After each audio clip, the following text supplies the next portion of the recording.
So imagine this, a secret mission, not to topple a government, but to literally arrest its leader. That is the wild story behind Operation Absolute Resolve, a supposed covert U.S. plan to capture and extradite a sitting head of state. Today, we're going to break down how this incredibly audacious operation was reportedly planned and pulled off. I mean, really think about that question. This isn't just a military puzzle. It's a huge challenge to international law, to diplomacy, to everything we think we know about how countries interact.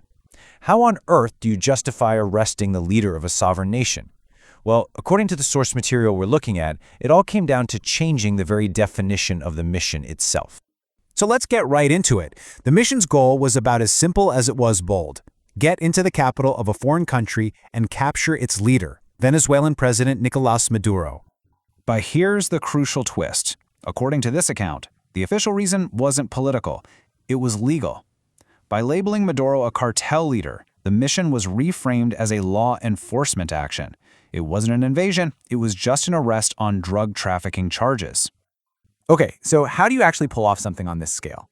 The source material describes a plan that really boils down to two things: just overwhelming force combined with surgical precision. And when I say overwhelming, I mean massive doesn't even begin to cover it. The source claims over 150 aircraft from more than 20 U.S. bases were involved. This wasn't just some small raid. This was a full-blown military operation. And at the very tip of the spear, you had elite Delta Force operators. But they were backed by this incredible technological umbrella. We're talking drones, bombers, and even assets from both the Air Force and the newly formed Space Force.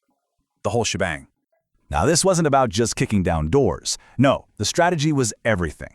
Step one was to blind the enemy. The plan was to use high-tech cyber and space warfare to basically just shut down all of Venezuela's radar and communications. Once their air defenses were deaf and blind, then, and only then, did the physical assault begin. Forces moved in to breach the compound and grab the targets, Maduro and his wife. The efficiency described here is just staggering. From the moment it kicked off to the moment it was over, the entire operation took less than 3 hours. And get this, the main targets were secured in about 90 minutes. That just speaks to an absolutely insane level of planning. But maybe the single most shocking detail in this whole account is this one: 0. That's the number of U.S. fatalities. According to the source, the mission was done without a single American life lost.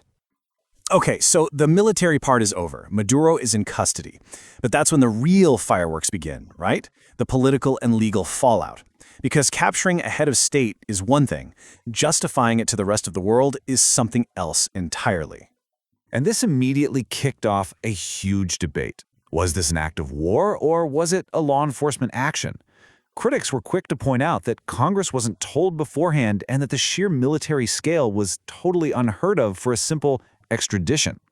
But the proponents, people like Senator Marco Rubio, they insisted it was just a police matter, no different, they argued, than arresting any other drug cartel leader. An action like this doesn't happen in a bubble. You take a leader off the board like that, and you better believe it sends shockwaves rippling across the globe, forcing other countries to completely rethink their strategies. The first message was sent loud and clear to Venezuela's closest ally, Cuba. And what's really fascinating here is that the source claims the main resistance during the raid didn't even come from the Venezuelans. It came from Maduro's Cuban guards. And you can bet that fact was not lost on Washington. So the consequences for Havana were swift and they were severe. First, the U.S. issued direct warnings. But then came the real punishment. They cut off the flow of Venezuelan oil to the island, a critical lifeline. This was a clear move to punish Cuba for its deep security ties to Maduro's government. Now, Cuba wasn't the only global power feeling the heat. This whole operation also created a massive headache for Russia. And for Moscow, it was less about politics and way more about cold, hard cash. It all comes down to the energy market. See, with a new U.S.-friendly government in Venezuela, all of their huge oil reserves could come flooding back onto the world stage, and all that new supply would directly challenge Russia's position, possibly wrecking the discounted oil prices Moscow uses to keep allies like China and India in its corner. So, finally, let's zoom out and look at the big picture. How was this whole event framed? Was this just a crazy one-off mission, or was it meant to be a kind of model for U.S. foreign policy going forward? You see, the source material we're looking at doesn't present this as just some random event. No, it's framed as the peak of a certain worldview, one that's all about decisive military action and American strength as the main tools you use to get things done on the world stage. And the end game described here wasn't just about removal. It was about replacement. The plan was for the U.S. and its allies to stick around and directly manage Venezuela's political transition until, from their perspective, a safe local government could take the reins. And all of that leaves us with this huge question. Should we look at Operation Absolute Resolve, at least as it's described here, as just a unique response to a very specific situation?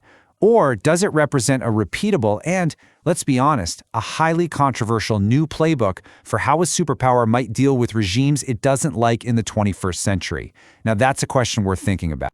Welcome back to the Deep Dive. Today, you, the listener, have given us an incredible stack of sources to work through. We're talking intelligence reports, articles, some deep geopolitical analyses. And they all focus on one thing. Right. An operation that, honestly, it strains the very definition of modern statecraft. We're not just looking at a historical moment here. We're dissecting a reported intervention that it reads less like diplomacy and much more like a high-stakes action movie. It really does. The sources all point to something called Operation Absolute Resolve, a reported U.S. action targeting the Venezuelan leader, Nicolás Maduro. And just the sheer audacity, the scale of it that's described in this material. Yeah. It's what makes it so compelling to dig into. It is. But what's really at the heart of it, the thing that makes it so unique, is the classification. Exactly. That's the crux of this deep dive. This wasn't framed as, a simple attempt at regime change or an invasion. Not at all. No, the sources are very specific. They detail a mission that tries to blend two completely different things. A full-scale, and I mean full-scale, law enforcement action on one side, with an absolutely overwhelming military operation on the other. It's that contradiction that defines the whole event. And the objective was just so specific. It wasn't about occupying Caracas. No, not at all. It was to capture and extradite Maduro and his wife to the United States. To face trial. And the charges were incredibly severe. We're talking drug trafficking and cartel leadership. So by labeling it an extradition, an act of law enforcement, the administration was clearly trying to change the entire legal and international conversation around what they were doing. Okay, let's unpack this. This source, it details a lightning-fast, highly coordinated intervention. And for you, the learner, this is so crucial because it immediately throws us into these really complex debates. Absolutely. International law, national sovereignty, what a president can and can't do with executive authority. And pure military strategy. It's a geopolitical thriller where the goal was essentially to serve an arrest warrant using Delta Force. Precisely. So our mission today for this deep dive is to really extract the specifics. Not just that this reportedly happened, but how. How was it executed? What was the scale required to pull it off? And what was the political rationale? The very thin justification they used on the world stage? And then the fallout. Yeah. The immediate geopolitical consequences, which, as we'll see, went far beyond South America. It directly impacted key U.S. adversaries like Cuba and even Russia. So this is about understanding the strategy behind what these source materials describe as a stunning mix of political triumphalism and military precision. Let's start with the precision part, the operational mechanics. Yes, let's. Because when we hear law enforcement mission, I mean, you picture what? A few agents, maybe a SWAT team? Right, a raid. But the scale detailed in these sources for Operation Absolute Resolve, it just completely obliterates that mental image. We are talking about a massive, highly visible military deployment that was somehow designed to execute a covert arrest. And that's where any analysis has to begin. You have to reconcile the legal framing with the kinetic reality on the ground. They're two totally different things. Completely. We're discussing a logistical footprint that was designed for one thing and one thing only: the rapid, targeted capture of a sitting head of state inside his own capital city. And not just that, but doing it while simultaneously guaranteeing you have total air superiority and secure ways to get in and, more importantly, to get out. And when you start to dig into the numbers, they stop being abstract concepts and become quite staggering. They really do. The source material is explicit on this point. Over 150 aircraft participated in this operation. 150. Just pause and think about that. That's the size of the entire Air Force for many, many countries. Right. And all of it was dedicated to a single mission that lasted, what, 3 hours? It speaks to the absolute necessity for redundancy and for overwhelming force. You just cannot commit to an extraction of this nature without having layers upon layers of support. And those 150 aircraft, they weren't all, fighter jets. Not at all. Yeah. That number represents an incredibly complex mix of assets. You'd have your large transports, things like C-17s or C-130s, for getting the teams in and out. You'd need refueling tankers. Of course. Huge tankers flying in orbits, what are called air-to-air refueling tracks, just to keep all the other planes in the air and on station for as long as needed. Plus electronic warfare aircraft. Critical. The planes designed for suppression of enemy air defenses. And then you have your dedicated ISR platforms, intelligence, surveillance, and reconnaissance. The eyes and ears of the whole operation. So the logistical challenge here, the sources say these assets were launched from more than 20 U.S. bases. More than 20. Now that's a key detail. Why so many? Why not just stage everything from 1 or 2 big bases nearby, say in Colombia or the Caribbean? Because that's the logistical key to the whole thing. Launching from 20 different locations, probably spread across multiple combatant commands, bases in Florida, maybe Texas, all the way to forward operating locations. It achieves several critical goals. Okay, what's the first one? First, it minimizes the signature. If you see 100 planes suddenly spooling up at one airfield, that's a huge red flag. But a few planes taking off from 20 different bases. It just looks like scattered training flights or routine deployments. It hides the preparation in plain sight. That makes sense. It's operational security. Exactly. And second, and this is probably the most important part, it ensures mission redundancy and the ability to maintain command and control, C2 they call it, across vast distances and multiple mission profiles. So you mean you have different planes with different jobs launching from different places at different times? Precisely. You need your tankers launching from a base far away hours beforehand, just so they can be in the right position in midair to meet the transports carrying the assault teams. Meanwhile, your specialized ISR assets, your spy planes, they might be launching from even quieter, more separate locations, maybe 12 hours before the main event even kicks off. Wow. The coordination effort alone, just to synchronize hundreds of crew members, thousands of support personnel, all these different assets launching across multiple time zones, all to hit a perfect 3-hour window in Caracas. That is an immense operational feat. It's the kind of thing that requires months, if not years, of intelligence gathering and synchronization across really the entirety of the Department of Defense. And we know the forces involved were the absolute tip of the spear. The sources are very clear about this. The involvement of elite units, specifically Delta Force, tells you everything you need to know. This is a high-value, high-risk, non-negotiable target. These teams are not trained for occupation or peacekeeping. No, they're trained for one thing. Surgically precise terminal objective resolution. Getting in, dealing with the target, and getting out. And the supporting assets mentioned in the sources, drones, bombers, all sorts of support aircraft, we should probably unpack their roles a bit just to give the listener a full sense of the scale here. A bomber, for instance, you hear bomber and you think it's there to level the city. That's an excellent point. But in a mission like this, a bomber, let's say a B-52 or maybe a B-1, its primary function is probably not dropping bombs. So what is it doing? It's acting as a high-capacity communications and command relay platform. They have massive sensor packages and incredibly robust communication systems. They're a flying command post. But more critically, its mere presence in the area signals something. It's a deterrent. It's the ultimate deterrent. It signals to any other potential opposing force, let's say the parts of the Venezuelan Air Force that weren't neutralized, or maybe allies in the region, that the U.S. has the kinetic means to escalate instantly and decisively if the mission is compromised in any way. So it's the definition of deploying overwhelming force, precisely to ensure that the mission can remain narrowly defined and hopefully unresisted. Exactly. You bring the hammer so you don't have to use it. Okay, so let's move from the setup to the actual execution. The strategy had to be flawless to get that success with minimal friction. This gets to the precision aspect of it all.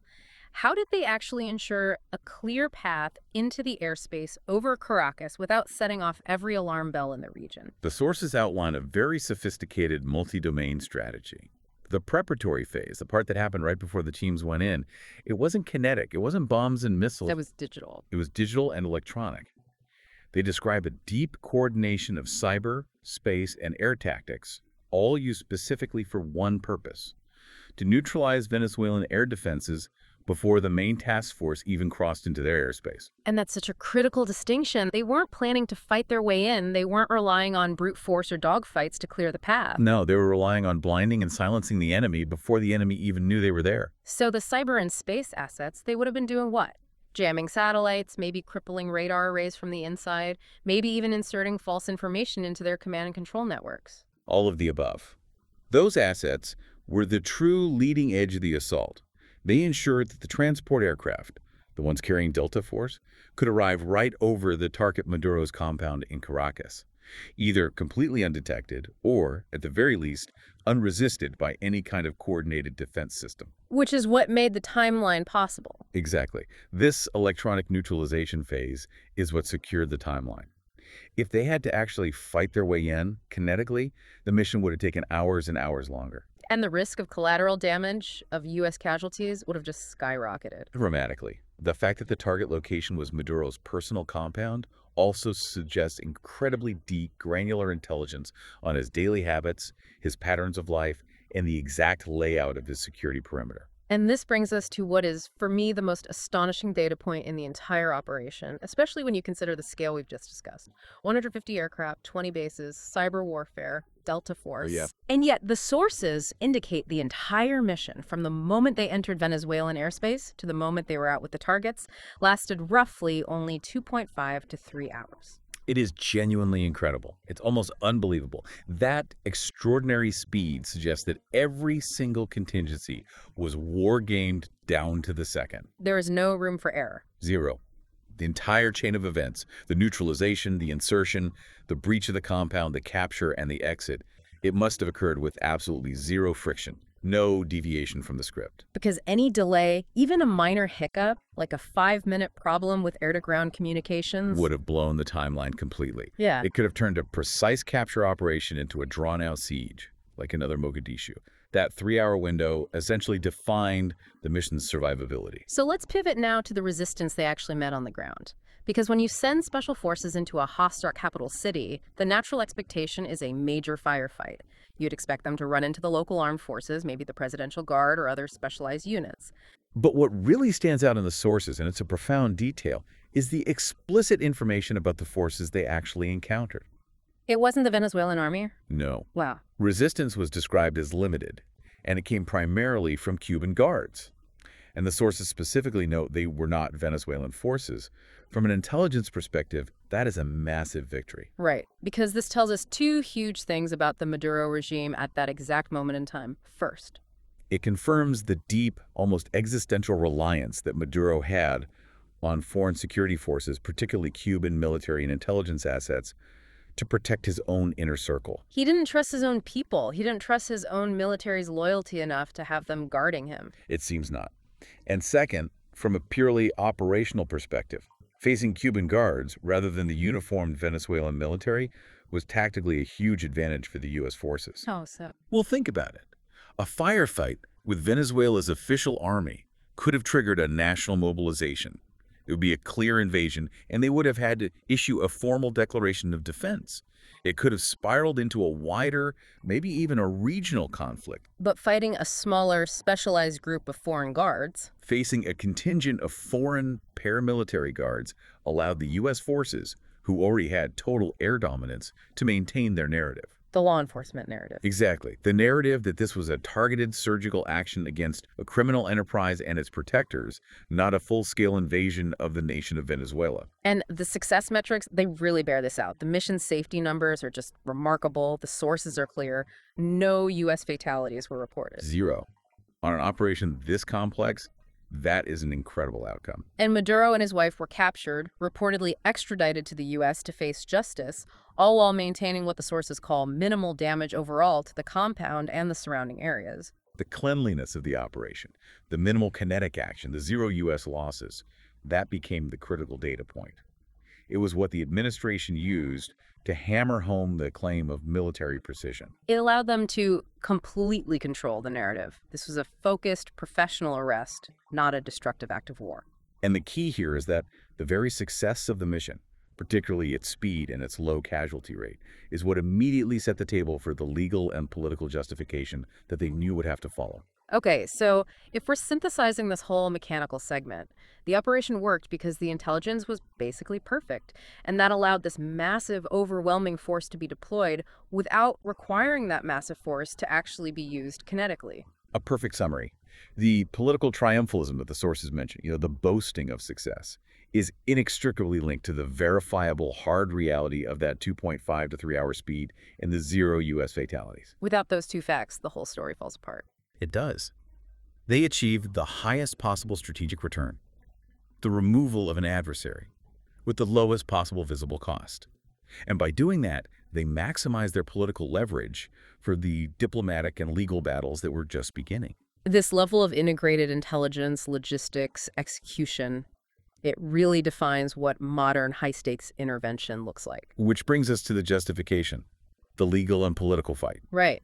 So the military component was, by all accounts, a success. But the political and legal framing of Operation Absolute Resolve is, I think, where the conversation gets most controversial and, frankly, most alarming for international observers. I don't doubt. You have a military intervention on a massive scale, again, 150 aircraft, but it's being pitched to the public as nothing more than the fulfillment of an arrest warrant. And this is the core legal tightrope that they had to walk. The pivotal legal question that just immediately exploded on the international stage was this an act of war? And under any traditional interpretation of international law, or even the U.S. Constitution, it certainly looks like one. Invading a sovereign nation's capital to remove its head of state.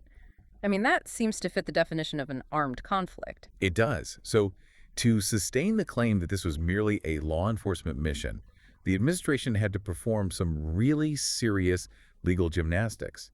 And one of the key actions, noted right here in the sources, was the lack of transparency with their own government. They didn't tell Congress. Not beforehand.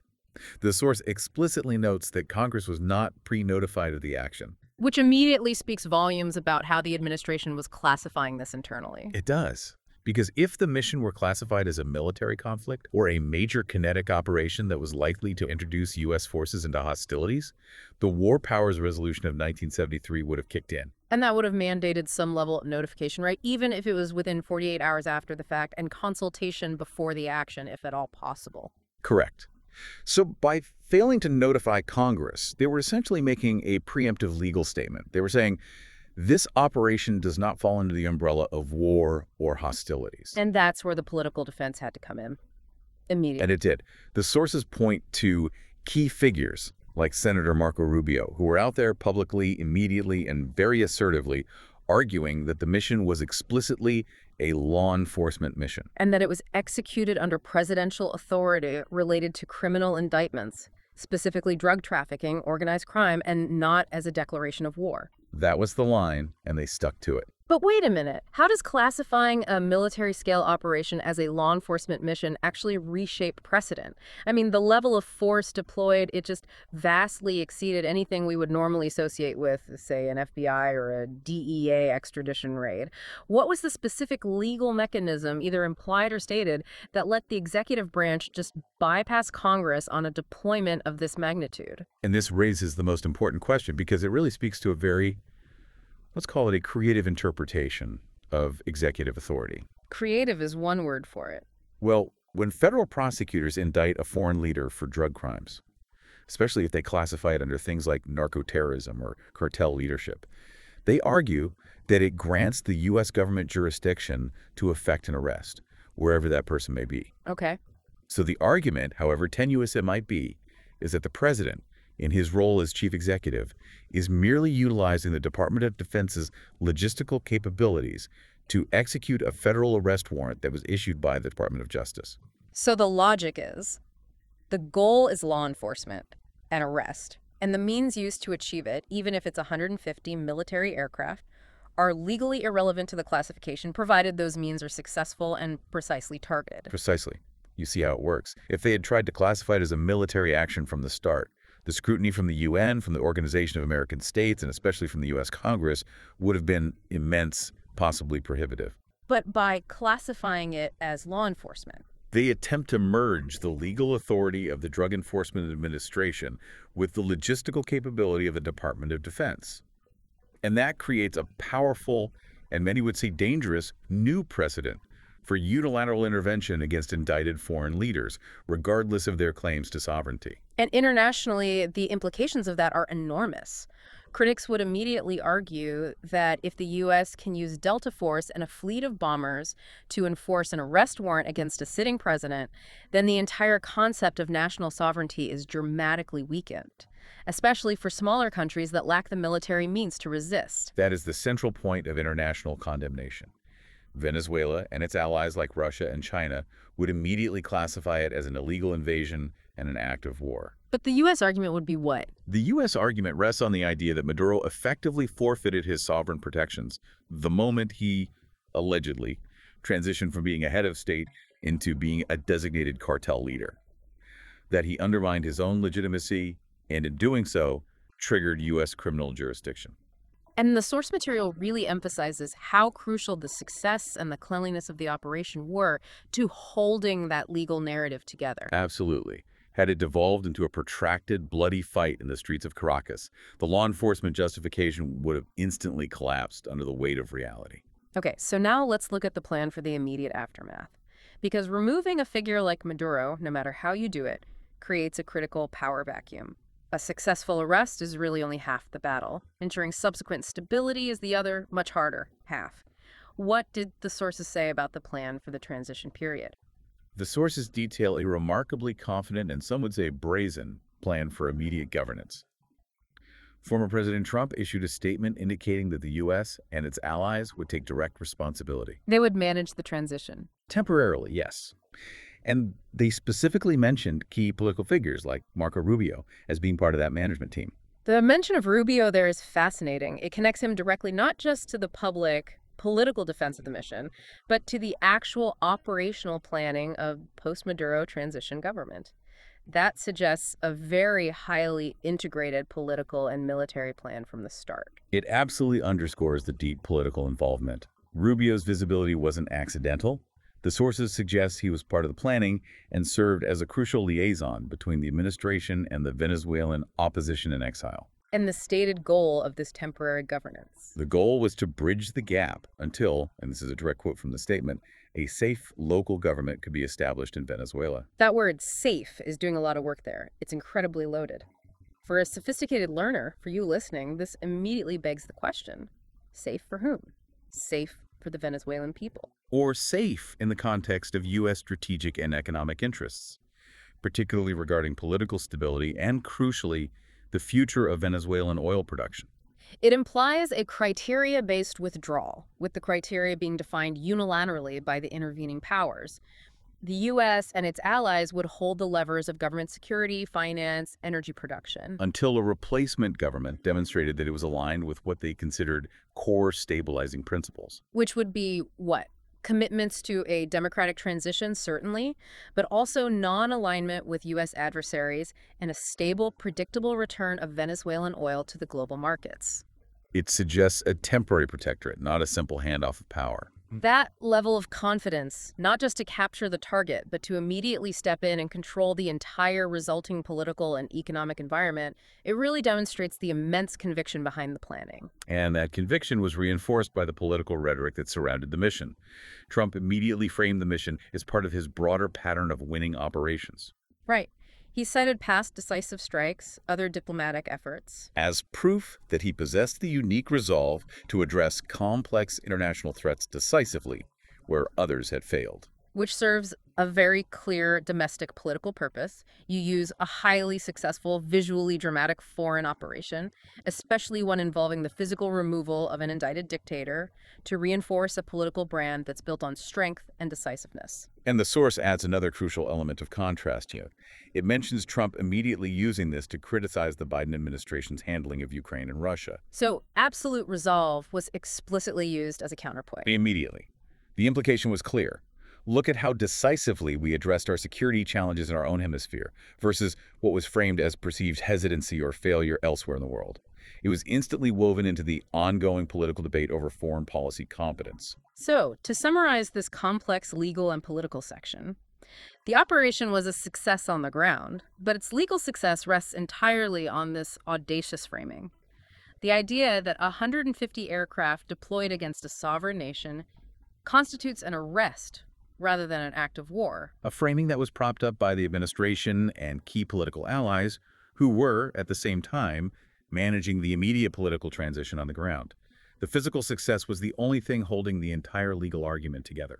It's a textbook case of leveraging tactical success to try and create new legal precedent, all while pushing the boundaries of executive power and international norms under the guise of transnational law enforcement. Which brings us to the consequences, the geopolitical ripples. Exactly. We've established the military precision and legal tightrope walk. But the true measure of a deep dive like this is understanding those ripple effects.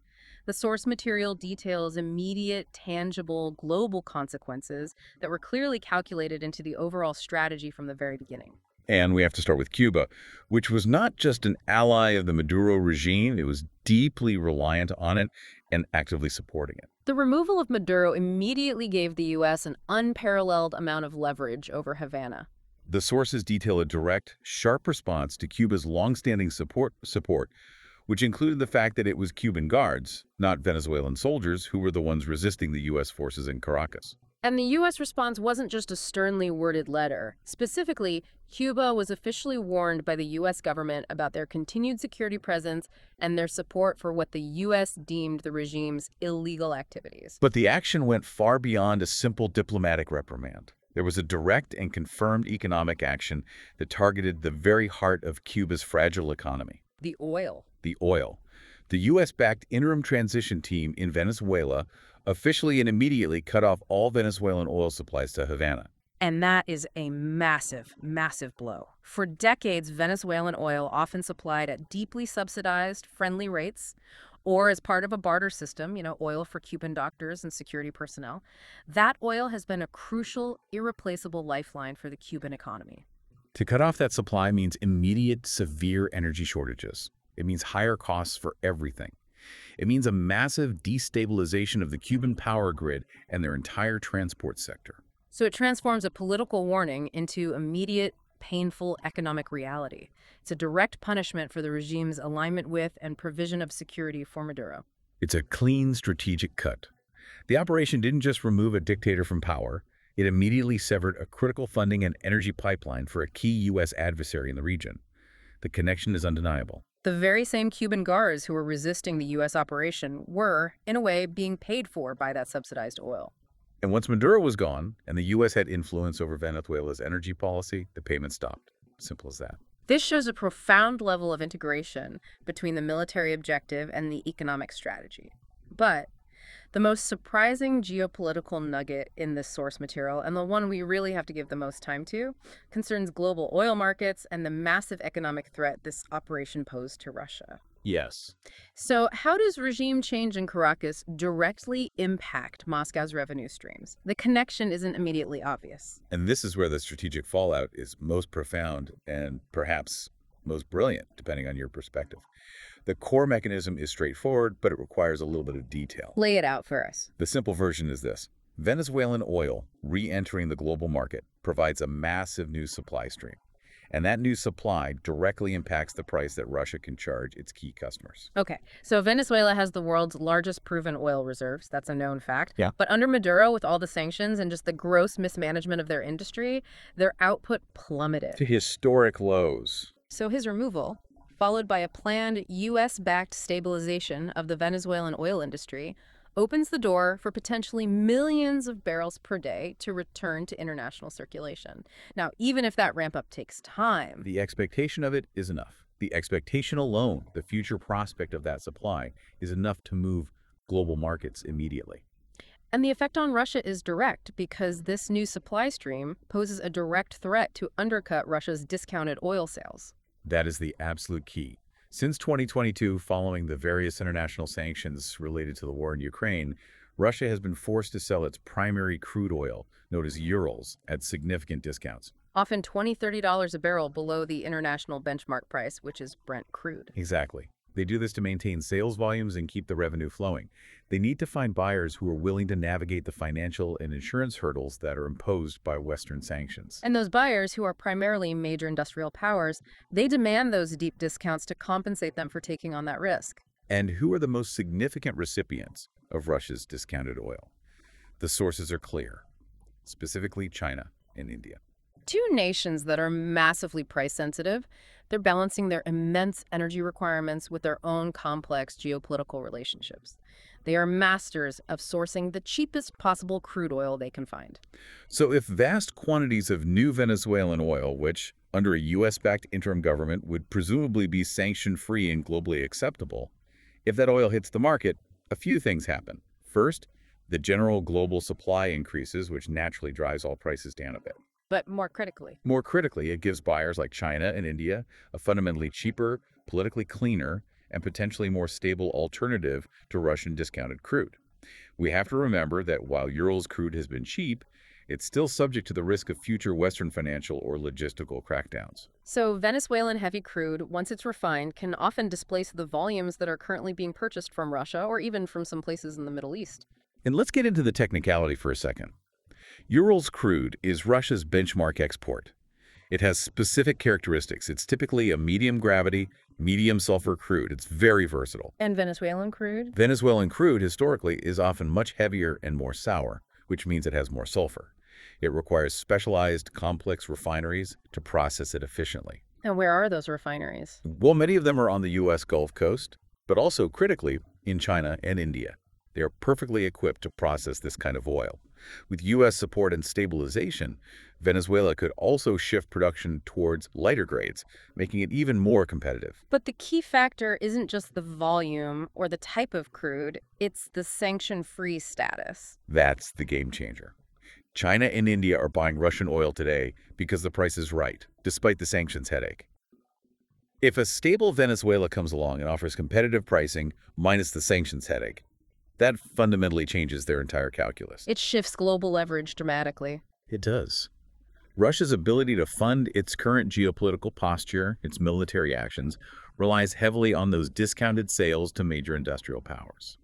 Introducing a new, massive, politically favorable supplier like a U.S.-backed Venezuela directly undermines Russia's entire economic strategy. And it reduces their leverage over their most important trade partners in Asia. It forces Russia to potentially deepen its discounts even further, which would cost them billions and billions in lost revenue. What's so fascinating here is that a military operation, one that was focused on capturing a single individual in Caracas, has its deepest and most enduring economic fallout in Moscow. It shifts global leverage in key Asian markets and complicates Russia's ability to finance its military actions elsewhere. It is, in effect, economic warfare disguised as a law enforcement operation. It synthesizes how the operation was designed to challenge U.S. adversaries on multiple fronts, all at the same time. Cuba loses its energy lifeline. And Russia faces a sudden, powerful competitor in its most crucial market, the market for discounted crude. A competitor seemingly designed from the ground up to undercut their primary revenue stream. This paints the entire operation not merely as some kind of criminal justice endeavor, but as a bold American intervention. One specifically designed to reshape Venezuela's political future while injecting a critical, disruptive variable into the global energy landscape. A variable strategically engineered to impact U.S. adversaries. The sources position this as a classic example of sophisticated integrated statecraft, where military precision serves a legal narrative which, in turn, enables a high-impact geopolitical and economic outcome. Okay, we've navigated the staggering logistics, the controversial legal classification, and the profound calculated geopolitical fallout. So now let's bring all of these diverse threads together to make sure that you, the listener, leave with a holistic, really nuanced view of Operation Absolute Resolve. To review the big picture, the source material positions this event as an operation that, by its own metrics, achieved its complex goals with near-total success. It successfully blends those three key elements we talked about. Right. Political triumphalism. Extraordinary military precision. And a really robust geopolitical strategy that was aimed squarely at adversaries. The triumphalism that comes from the successful removal of an indicted adversary and the sheer demonstration of overwhelming American capability. The precision, that's evident in that remarkable 2.5 to 3 hour timeline, and of course, the complete lack of U.S. casualties. And the strategy is undeniable. It was focused on the calculated economic and political pressure that was immediately applied to both Cuba and Russia. It's the unique nature of the event itself, a high-stakes, high military footprint extradition. politically disguised as a law enforcement action against a sitting head of state that really defines its legacy. The framing itself is the most lasting political aspect of this, regardless of what the ultimate transition outcome in Venezuela turned out to be. The precedent that this sets for using the full weight of the U.S. military to enforce federal criminal indictments on foreign soil. It's massive. So for the learner, for you catching up on this field, let's just summarize the surprising specifics that really stick with you. The details that elevate this from a simple raid to a truly complex, multi-layered operation. I think there are three. First, the sheer speed. The extraction of a head of state from his capital city in only 2.5 to 3 hours. That speed was a tactical decision, designed specifically to deny any regional or international response time. Second, the composition of the resistance. The fact that the primary forces they ran into were explicitly Cuban guards, not the Venezuelan army. That detail confirmed the deep instability and foreign reliance of the Maduro regime, and it helped the U.S. keep the operation classified as an arrest rather than an invasion. Yeah. And finally, the most critical global impact, which demonstrates the strategic depth of the planning, the direct economic consequence. Specifically, the threat that an increased Venezuelan oil supply poses to undercut Russia's discounted oil sales to the massive energy importers of China and India. A direct shot at Moscow's revenue streams. Those three elements, the speed, the nature of the resistance, and the global economic leverage, those are the hallmarks of this reported operation. They define it as a meticulously planned, multi-layered strategic move that integrated criminal justice, military power, and economic policy into a single, seamless action. And this leads us to reflect on the very nature of modern international relations, where the lines have become so comprehensively blurred. Right. Law enforcement, military action, and economic policy.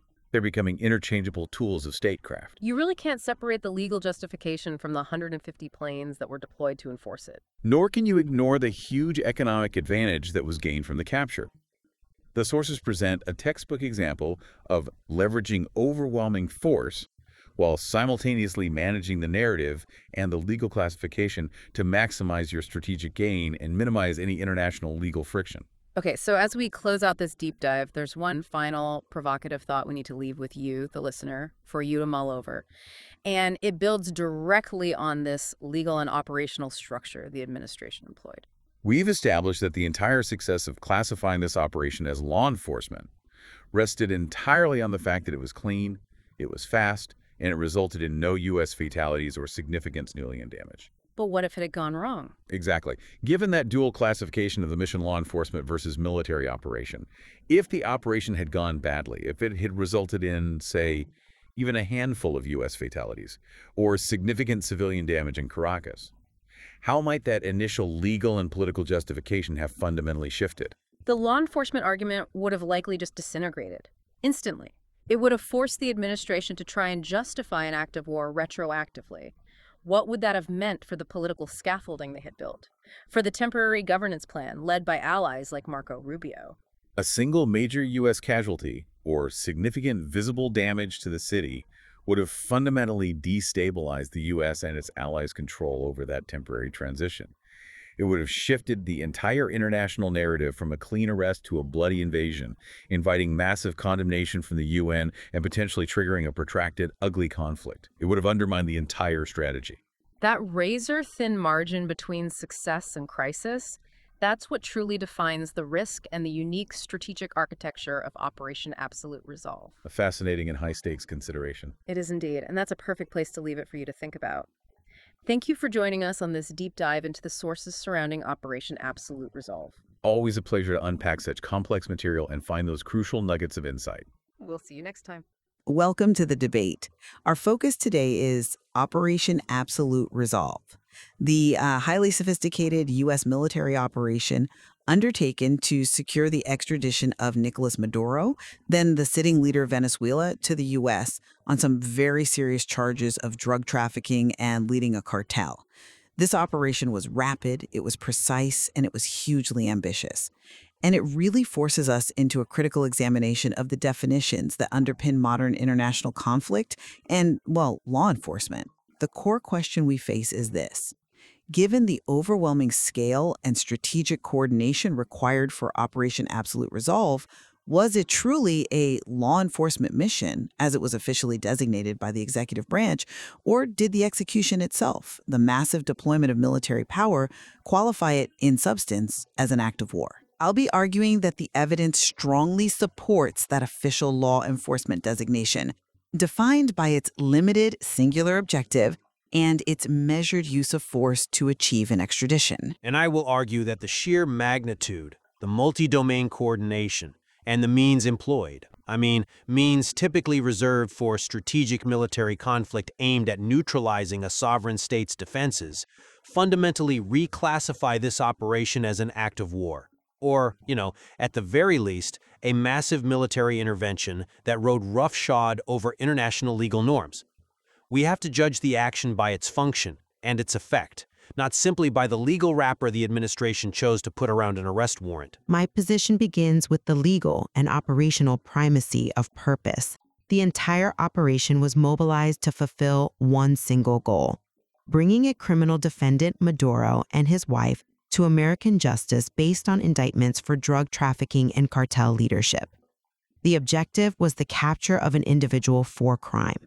That's an intrinsically law enforcement function, even when the target is a protected head of state. And we have clear statements from high-ranking political figures like Marco Rubio, explicitly framing this as a law enforcement mission, and critically denying it was an act of war.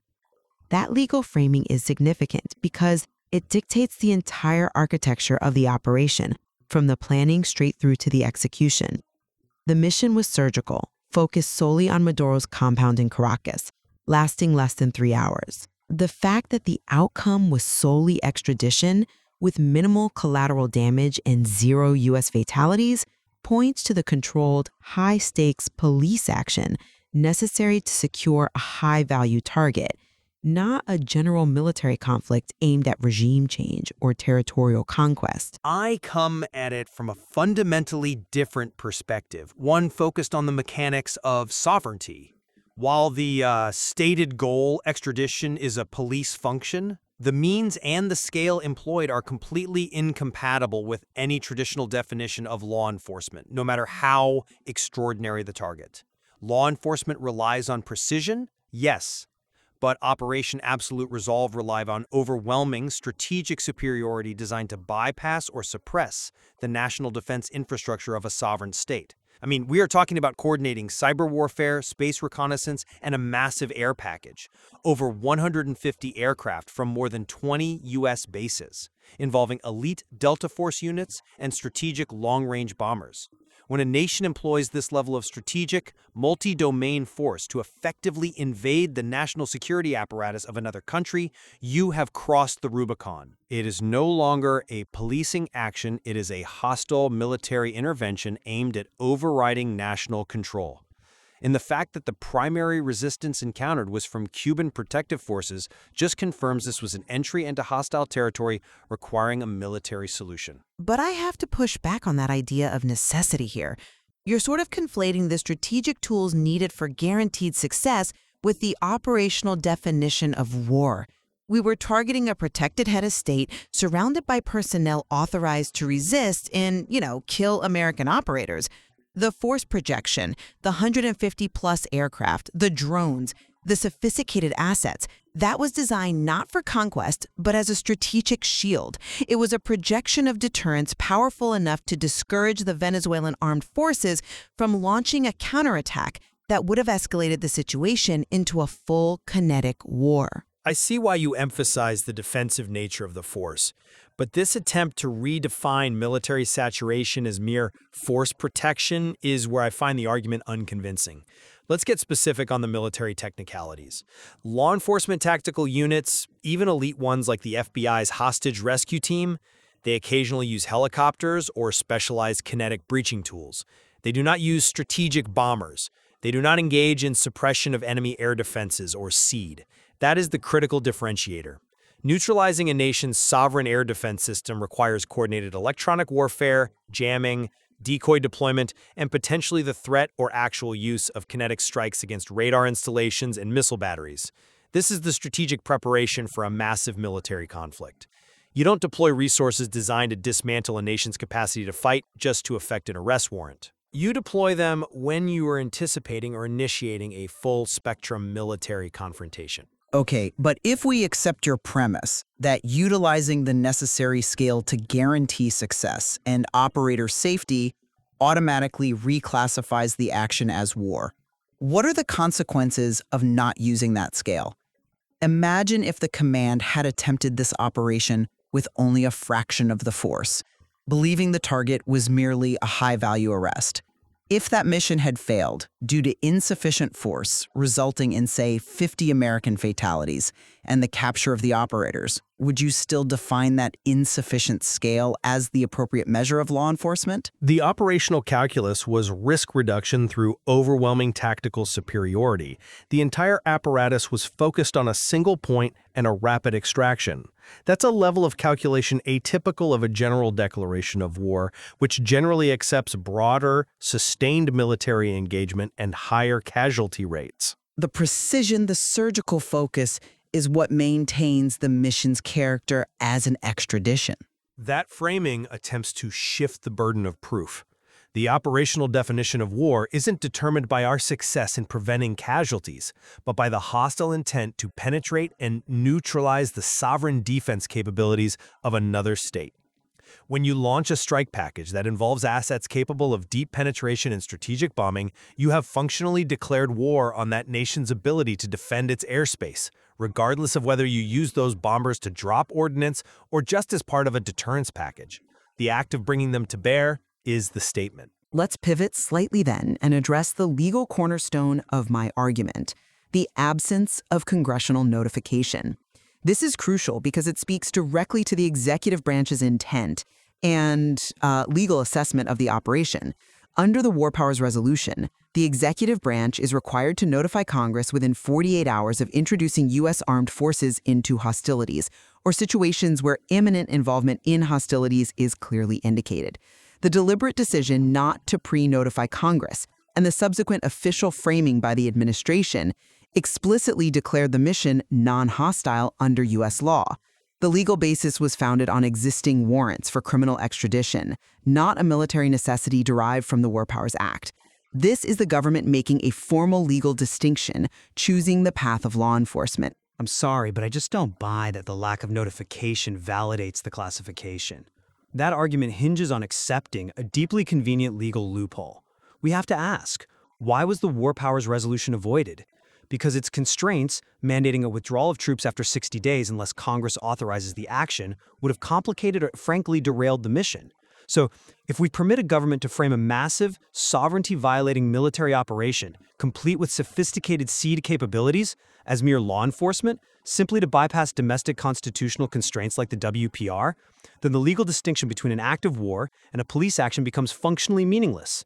We have to look at the action's effect on Venezuelan sovereignty, not just the paperwork used to protect the U.S. executive branch from congressional oversight. But that challenges the ability of the modern state to pursue international criminal justice against high-value targets protected by state mechanisms.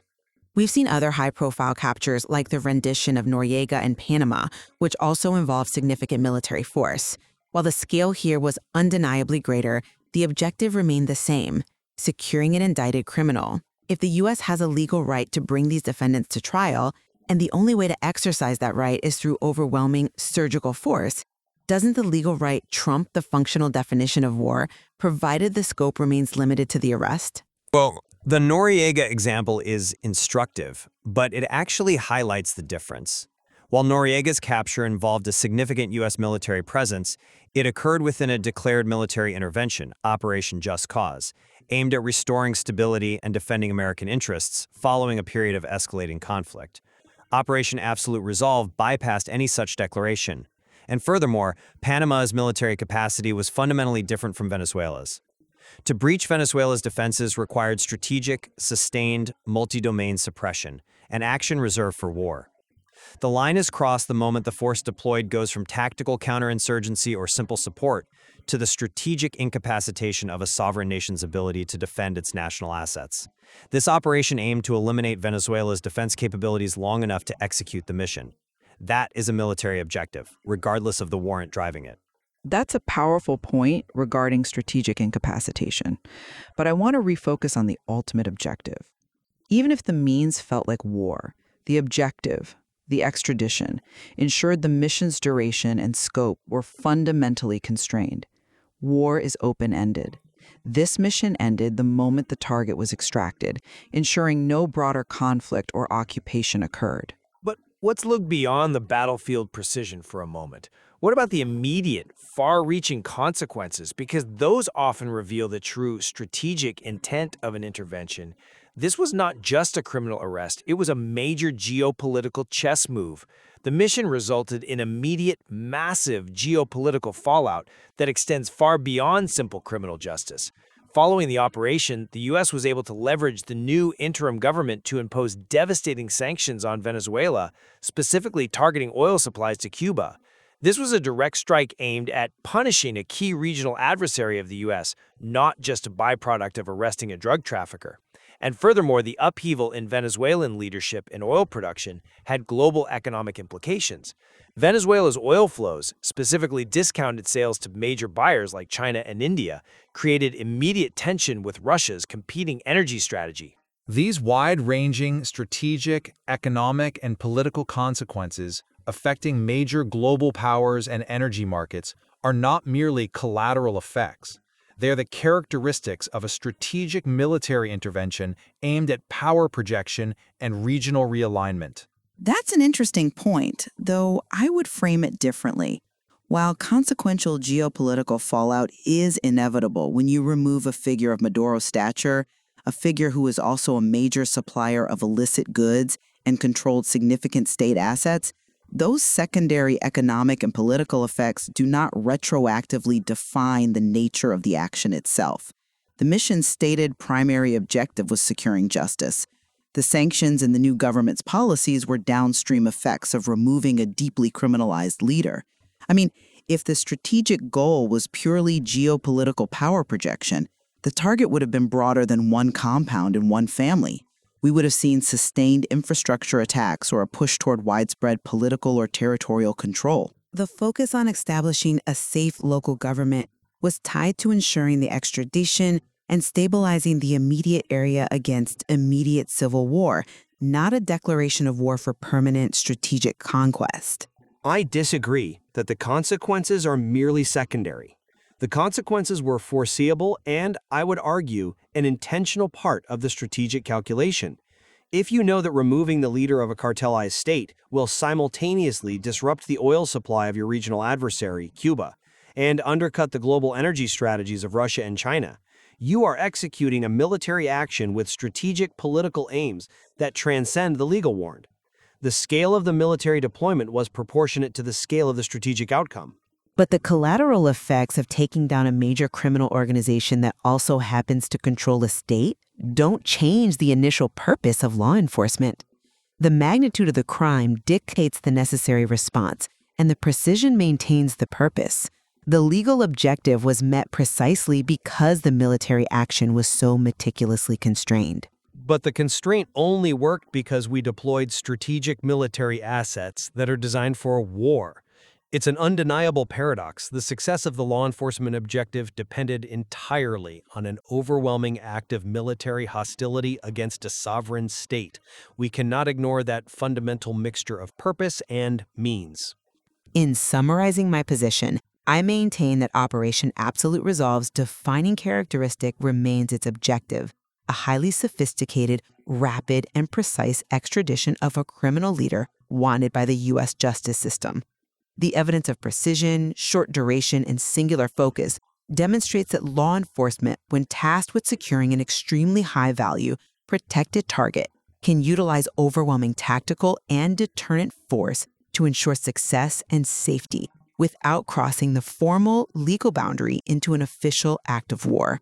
The legal framework provided the essential constraint. And my conclusion stands that while the legal purpose was extradition, the function of the force utilized, specifically the neutralization of sovereign air defenses, the strategic air package involving bombers, and the resulting massive geopolitical and economic implications, means that in practice, Operation Absolute Resolve represented a military invasion and intervention.